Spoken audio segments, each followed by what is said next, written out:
Hi, this is Eric Martin with BoardGameGeek. I'm here with Matt from Steam Forged Games, looking at Guild Ball. Yes. About which I know very little. Oh, really? So, yes. Okay. So that means our social media is failing. Well, there's a lot of games out there. Okay, yeah, it's that's true. hard to keep track of everything that's going on. So I hope you can give an overview of what we are trying to do here. I'd love to. Guild Ball is a medieval football game. Okay. So by football, I mean the English version of football. Yes. So we actually use a round ball. The accent we pair with football, I know. Exactly. There you go. Yeah, 2 and 2.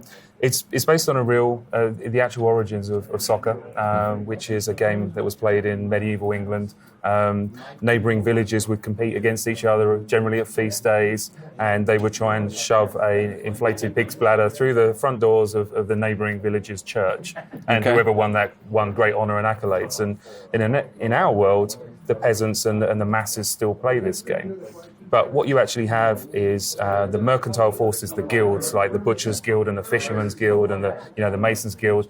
They control the commerce throughout the land, and they've identified the popularity of this sport, and they've tried to elevate it. So it's a reflection on modern soccer and to a certain degree American football as well. The money has come in and now it's become much more popularised, much more professional. So you now end up with teams of professional athletes sponsored by the guilds, representing them on the playing field, and they come with the accoutrements that you would expect. So the Butchers team look like butchers with meat cleavers and aprons and everything, and the fishermen have spears and axes and stuff and nets and things. Okay.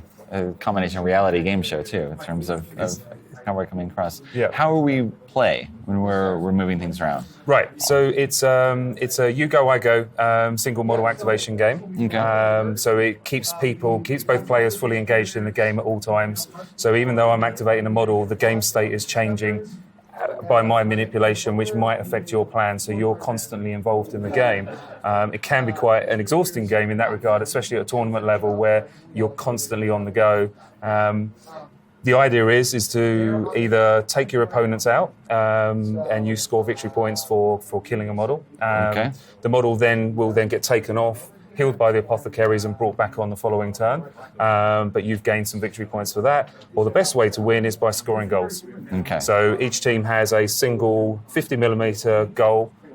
We leave it up to the players' imaginations what those goals could look like. Some just do a simple stick in the ground. Others do much more elaborate statues and things. But the idea is you need to move the ball around the field, dodge in your opponent's models, and put the ball into the goal. Okay. What are some of the character elements that are going to come into play? So all characters share very similar elements. Pretty straightforward stat block. Yeah. So pretty straightforward stat block.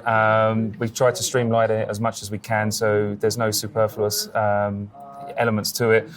All of the dice resolution is done by a dice pool mechanic. So, for example, if we look at Ox, he has a tactical ability of 7, which means whenever he's trying to do anything, he rolls 7 dice. Okay. If he's trying to hit someone, he will roll those dice against a model's defense. Every single one of these that actually generates the defense or higher counts as a hit. Right. So if he was hitting himself for whatever reason, in this instance, he would generate 6 hits. We would deduct the 1 armor, and that would leave him with 5 net hits. Okay. So the idea of this is it's a really simple funnel to resolve the outcomes of your attacks. The complication bit comes in when we flip over to the playbook.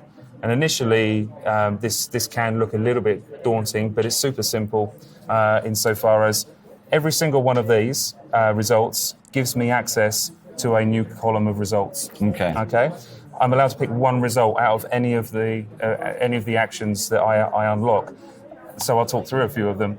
The numbers do damage, pretty straightforward. When a model runs out of hit points, they get taken off the field. You score 2 victory points, so you can chip away at people. Arrows are either a push or a dodge. So what you do actually find is people will look to manipulate the game state by pushing a model out of melee with another model or into melee with another model to try and tie them up while you then move the ball around the outside.